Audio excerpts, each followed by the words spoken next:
1940 میں ایک نوجوان راولپنڈی سے گلوکار بننے کے لیے ممبئی پہنچا۔ اس دوران اس کی ملاقات نامور ہدایت کار AR کاردار سے ہوئی، جن کا تعلق لاہور سے تھا۔ انہوں نے نوجوان کو اداکار بننے کا مشورہ دیا۔ 1941 میں اس نے پنجابی فلم قزماتی میں اداکاری کے جوہر دکھائے۔ 1942 میں نئی دنیا اور 1943 میں سنجوگ میں کام کیا۔ اس کے بعد انہوں نے 1948 میں دلیپ کمار اور نرگس کی مشہور زمانہ فلم میلہ میں اداکاری کی۔ صرف 28 برس کی عمر میں وہ نرگس کے باپ کے کردار میں جلوہ گر ہوئے تھے۔ ان کی اداکاری کو بہت پسند کیا گیا۔ پھر وہ پاکستان آ گئے اور یہاں کئی اشروں تک اپنے آپ کو ایک ورسٹائل اداکار کے طور پر منوایا۔ اس اداکار کا نام ہے علاؤالدین۔ علاؤالدین کا پورا نام علاؤالدین بٹ تھا۔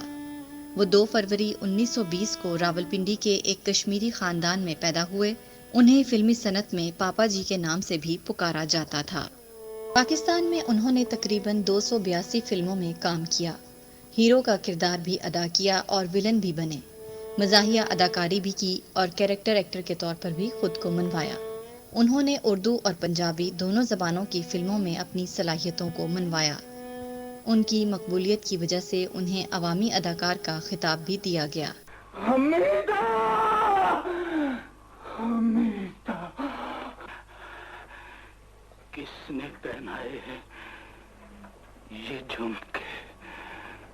کہاں سے آئے ہیں یہ جھمکے؟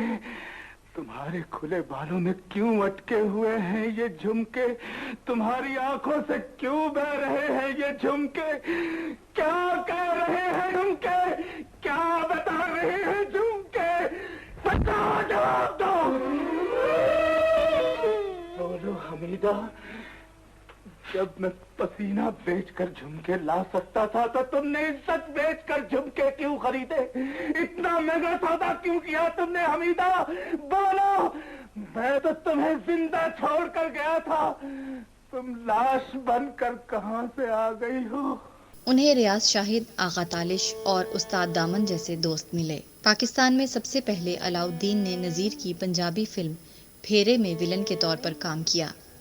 یہ پاکستان کی نہ صرف پہلی پنجابی فلم تھی بلکہ کامیاب ترین فلم تھی۔ سورن لتا اور نذیر نے مرکزی کردار ادا کیے تھے۔ سورن لتا اور نذیر کی دوسری پنجابی فلم لارے میں بھی علاؤالدین نے ولن کا کردار ادا کیا۔ ولن کے طور پر انہوں نے محبوبہ، محفل، انوکھی، وعدہ، باغی، مجرم، مکھڑا، چھو منتر، پینگا، پلکا، دربار اور آخری نشان میں بھی کام کیا۔ 1953 میں علاؤالدین نے فلم شہری بابو میں بے مثال اداکاری کی اور شائقین فلم کو اپنا گرویدہ بنا لیا۔ مقبول تو وہ پہلے ہی ہو چکے تھے، لیکن اب ان کی شہرت میں اضافہ ہونے لگا۔ اس کی وجہ یہ تھی کہ وہ روایتی اداکاری نہیں کر رہے تھے، بلکہ انہوں نے اپنی اداکاری میں تنوع پیدا کیا۔ اس کے علاوہ پاٹے خان میں بھی علاؤالدین کی کارکردگی کو سراہا گیا۔ اگرچہ مرکزی کردار ظریف نے ادا کیا تھا، ہدایت کار M.A. رشید نے علاؤالدین کو ولن کا کردار بھی دیا اور ساتھ ہی ان پر ایک گیت بھی عکس بند کیا۔ یہ فلم اس لحاظ سے یادگار کہی جا سکتی ہے کہ اس میں میڈم نور جہاں اور زبیدہ خانم نے اداکاری بھی کی اور گلوکاری کے جوہر بھی دکھائے۔ مسرت نذیر اس میں تیسری ہیروئن تھیں۔ بھی علاؤالدین نے یہ بتا دیا کہ ان کے فن کی کئی جہتیں ہیں۔ زرقا میں شوبان لطفی کا کردار تو مرحوم یاسر عرفات نے بھی بہت پسند کیا تھا۔ 1975 میں ان کی آخری یادگار فلم ریلیز ہوئی جس کا نام تھا بے مثال۔ اس فلم میں بھی انہوں نے بہت شاندار اداکاری کی۔ اس کے بعد بھی انہوں نے کچھ فلموں میں چھوٹے موٹے کردار ادا کیے، پھر وہ گھر تک محدود ہو گئے۔ ان کے 7 بچے تھے جن میں 3 بیٹے اور 4 بیٹیاں تھیں۔ 2 جوان بیٹوں کے انتقال نے پاپا جی کی ہمت اور حوصلہ چھین لیا۔ اداکاری کے آسمان کا یہ سورج 13 مئی 1983 کو غروب ہو گیا۔ ابھی آپ نے صبح پاکستان میں معروف فلمی اداکار علاؤالدین کی برسی کے حوالے سے ریڈیو لاہور کی رپورٹ سنی۔ راوی حفصہ کاظم، تحریر اور پروڈیوسر ذیشان احمد۔